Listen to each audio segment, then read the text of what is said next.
Wow! Woke up like this. Ba't ganyan ano mo? Ha? Wow! Ano ba yan? Tuwan-tuwa naman po ang Zoe namin. Ganda naman ang buhok mo. Ganda rin po ng buhok ng damit ni Daddy. Oh. Bulaklakin mo. Ang ganda rin ng buhok ni Zoe. Matutulog na po to. Yes! Oh. Matutulog na po yan, pero ganyan pa po yung buhok niya, no?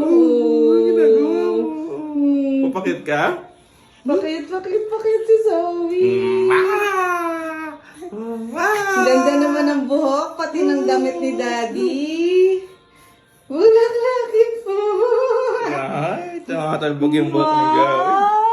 Ang cute naman ng Zoe namin. Ay, pumuputi ang Zoe, ah.